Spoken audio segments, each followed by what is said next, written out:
గ్రామాల్లో స్కూళ్లను బాగు చేసుకుందాం. తల్లిదండ్రులు బడులకు వెళ్ళి వసతులు చూడాలి. వీడియోలు పంపితే సోషల్ మీడియాలో పెడతాం. కొత్త పార్లమెంట్, ప్రధాని ఇల్లు నిర్మించుకున్నారు. కొత్తగా పార్లమెంట్ నిర్మాణం జరిగింది. ప్రధానమంత్రి కూడా ఇల్లు కట్టుకున్నాడు.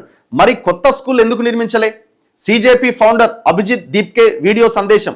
15వ తేదీ నుంచి దేశవ్యాప్తంగా సర్పంచ్ ఛాలెంజ్. సో వీళ్ళు చాలా స్ట్రాటజీతో చాలా అద్భుతంగా వీళ్ళు ముందుకెళ్లే ప్రయత్నం చేస్తున్నారు. సరే, ఈ ఫైట్ కంటిన్యూ చేయాలి. ఇగో ఏం చెప్తున్నారంటే వీళ్ళు గ్రామీణ ప్రాంతాల్లో ఉన్న పేరెంట్స్ అంతా మీ గ్రామాల్లో ఉన్న బడి ఎట్లున్నది, మేము కూడా ఈ పాయింట్ మేము ముందు నుంచి చెప్తున్నాం. మీ గ్రామంలో ఉన్న బడి ఎట్లున్నదో వెళ్ళి చూడండి. మీ గ్రామంలో దవాఖాన ఉంటే దాంట్లో మందులు ఉన్నాయా, డాక్టర్ ఉందా, ఏ రకంగా వసతులు ఉన్నాయా అక్కడ చూడండి వెళ్ళి. ఎందుకు లేవు అని ఒక్కసారి ఆలోచించుకోండి. 75 ఏళ్ల భారతదేశ స్వతంత్ర చరిత్ర, స్వతంత్ర భారతదేశము,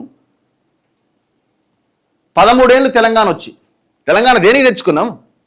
విద్య, వైద్యం, ఉపాధి, పరిశ్రమలు ఇవన్నీ దాంతో తెలంగాణ వచ్చింది కదా. ఈ నీళ్లు, నిధులు, నియామకాలు ఇదంతా ఒక తర్వాత స్టార్ట్ అయింది.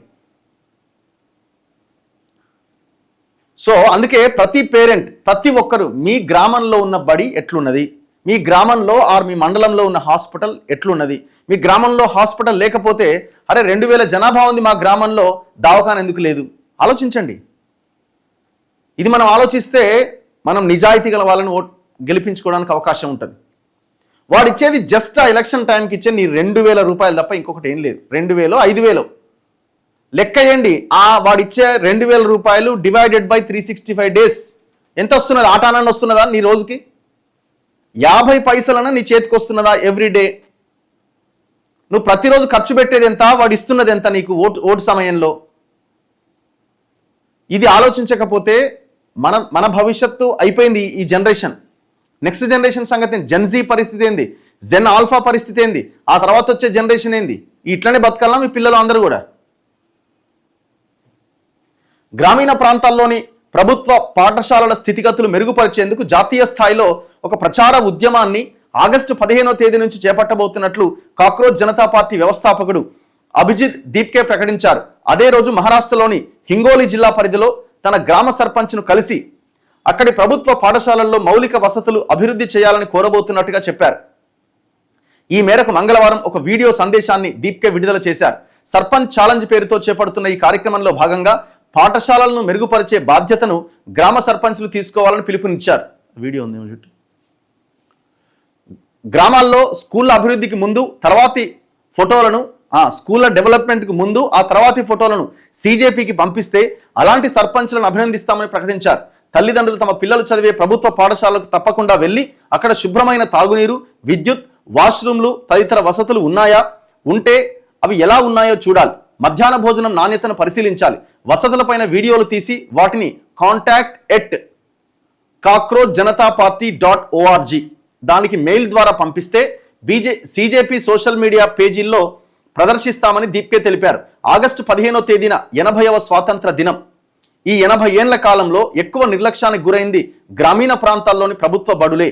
నేటికి గ్రామీణ విద్యార్థులు పాఠశాలల కోసం ఎంతో దూరం నడిచి వెళ్లాల్సిన పరిస్థితి. కొత్త పార్లమెంట్ భవనం, కొత్త ప్రధాని ఇంటిని నిర్మించుకున్నారు. మరి మన గ్రామాల్లో కొత్త స్కూళ్లు ఎందుకు నిర్మించుకోలేకపోయాం అని దీప్కే ప్రశ్నించారు. రాంచీలో నిరసనకు దిగిన విద్యార్థులు, నిరుద్యోగులపైన పోలీసుల లాఠీ చార్జ్ను దీప్కే ఖండించారు. విద్యార్థి నేత దేవేంద్రనాథ్ మహతోను దీప్కే ఫోన్లో పరామర్శించినట్లు సిజేపీ ప్రకటించింది. పోలీసుల చర్యలపై స్వతంత్ర దర్యాప్తునకు సిజేపీ డిమాండ్ చేసింది. ఎక్కడ? జార్ఖండ్లో అక్కడ ఇండియా కూటమి గవర్నమెంట్ ఉన్నది. వాళ్ళు కూడా విద్యార్థుల మీద లాఠీ చార్జ్ చేశారు. ఢిల్లీకి వీళ్ళు మళ్ళీ ఢిల్లీకి వచ్చి వీళ్ళు కొట్లాడతారు.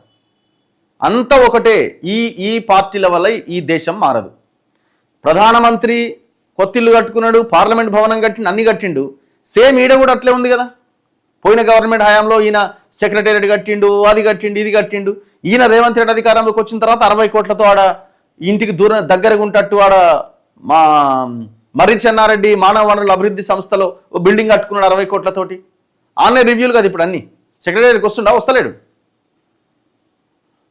సో కాబట్టి మీ గ్రామంలో ఉన్న మీ బడి సంగతి ఏంది ఒక్కసారి తెలుసుకోండి. పెట్టినావా? సో నిన్న దీప్కే రిలీజ్ చేసిన వీడియో 80th Independence Day. लेकिन 80 इयर्स में अगर सबसे ज्यादा कोई चीज निग्लेक्ट हुई है, सबसे ज्यादा कोई चीज इग्नोर की गई है, तो वो है हमारे गांव में जो सरकारी स्कूल होते हैं वो। 80 साल में हम लोगों ने गांव में जो स्कूल होते हैं उन पर जरा भी काम नहीं किया है। हमने नई पार्लियामेंट बना दी, नया पीएम हाउस बना दिया, तो हम नए स्कूल्स क्यों नहीं बना पाए हमारे गांव में? क्या हमारे गांव में जो किसान और मजदूर के बच्चे पढ़ते हैं उन स्कूलों में, क्या उन्हें हम अपने देश का भविष्य नहीं मानते? आज तक हमने उन बच्चों के लिए क्या किया और क्यों उनको हम आज तक वो फैसिलिटीज प्रोवाइड नहीं कर सके जो किसी बच्चे को एक बड़े सिटी में मिलती है? आज भी गांव के बच्चों को पैदल चलकर पता नहीं कितने दूर जाना पड़ता है स्कूल अटेंड करने के लिए, और वहां जाने के बाद ना पानी की फैसिलिटीज होती है, ना टॉयलेट की फैसिलिटीज होती है। इससे खास करके जो छोटी लड़कियां होती हैं उनको कितनी दिक्कत होती है। तो मुझे लगता है कि इस 15 अगस्त को अगर हमको किसी चीज पर ध्यान देना चाहिए, एक नई शुरुआत अगर करनी चाहिए, तो वो शुरुआत हमारे सरकारी स्कूलों को ठीक करके करनी चाहिए। और इसके लिए मैं खुद अपने गांव हिंगोली जाकर वहां के सरपंच से रिक्वेस्ट करूंगा कि प्लीज आप गांव का स्कूल ठीक करिए। और उसके साथ साथ जितने भी सरपंच ये वीडियो देख रहे हैं, मैं उन सभी लोगों से अपील करता हूं कि एक चांस है हम लोगों के पास अब कुछ नया करने का, कुछ अच्छा करने का। तो क्यों ना हम जितने भी गांव में सरकारी स्कूल है उन स्कूलों को ठीक करें, उन स्कूलों को बेहतर बनाए, ताकि जो किसान और मजदूर के बच्चे गांव के स्कूलों में पढ़ सकते हैं उनको भी लगे कि वो भी इस देश का भविष्य है।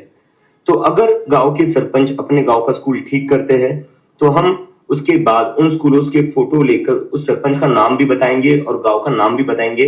हमारे सोशल मीडिया पर हम पोस्ट करेंगे, सीजेपी पर, और हम आप लोगों को क्रेडिट देंगे, ताकि आप लोगों को देखकर, आपने जो स्कूल ठीक करे उसको देखकर कई और दूसरे सरपंच भी अपने गांव के स्कूल ठीक करना शुरू करें। और इसके साथ साथ हम एक और चीज करना चाहते हैं, वो है सोशल ऑडिट। तो जितने भी पेरेंट्स हैं जिनके बच्चे सरकारी स्कूलों में पढ़ते हैं, मैं उन पेरेंट्स से रिक्वेस्ट करता हूं कि आप अभी एक सोशल ऑडिट करना शुरू कर दीजिए। आप अपने बच्चों के स्कूलों में जाइए, देखिए क्या वहां पर बेसिक फैसिलिटीज अवेलेबल है या नहीं, देखिए वहां पर बिजली आती है या नहीं, पानी आता है या नहीं, क्या आपके बच्चों को वॉशरूम की फैसिलिटीज मिलती है या नहीं, मिड डे मील्स मिलते हैं या नहीं। और अगर ऐसा नहीं होता है तो आप उसकी वीडियोस बनाइए, क्योंकि आपके बच्चों की जो स्कूलिंग है वो अच्छी होनी चाहिए। वो आपका फंडामेंटल राइट है, आपके बच्चों का फंडामेंटल राइट है। సో ఇది వాళ్ళు వీడియో రిలీజ్ చేశారు. contact@cjp cockroach Janata party .org దానికంటే వీడియోస్ పంపించండి. సో సరే, ఎన్ని వీడియోస్ పంపినా ఏం చేసినా సరే, ఇది ఒక మూమెంట్. మనమంతా కూడా ఆలోచించాలి. మన బడి, మన మన మన మన మన వైద్యం, మన హాస్పిటల్ ఎందుకు లేదు, ఎందుకు ఆ పరిస్థితిలో ఉన్నది, ఇది ఆలోచించకపోతే మన బతుకులు మారవు.